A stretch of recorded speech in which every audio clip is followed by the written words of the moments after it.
The thing that really struck me about these statistics is that so many people feel alone during the holidays. So what are some ways people can feel comfortable if they're flying solo around this time? Well, the first thing is to know that you're not alone. And I think that is tremendously helpful because very often people can feel like a victim of their own circumstances. And the goal is to take control where you can. So if you're showing up to an event, make sure you're wearing something that feels comfortable, you feel good in. You can always control the time, schedule when you plan to attend an event and when you want to leave. And think about how you want to show up both for yourself and others. And use other people as a role model because sometimes imagining how we are in a particular place can be tremendously helpful.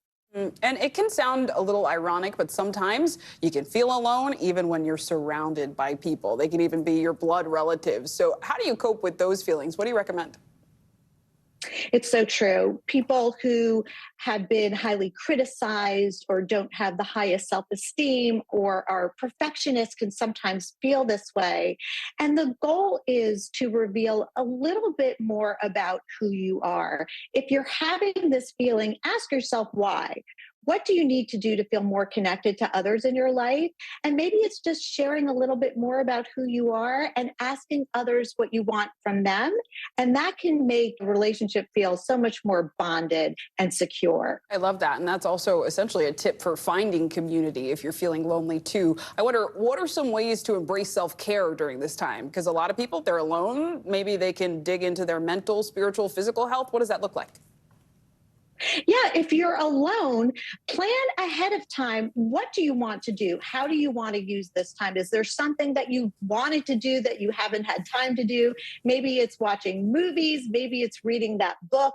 Maybe it's studying how you feel and thinking about your intentions as you move into the new year. Yeah. But make sure that it's a time that you can use in a very special way. And it can be a very private, intimate day for yourself to use as you wish to create yourself in a way that feels more comfortable and fulfilling. Yeah, and also though, some people want to be alone during this time. So how do you maybe turn down invitations without sounding rude?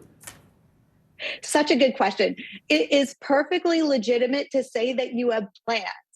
You have plans with yourself, and you can say, you know what, I have plans. Thank you so much for thinking of me. I would love to connect with you another time and make it happen after the holidays. I just want to end. What's your one tip for people going into the holiday season? Really to manage your expectations. Have more realistic expectations.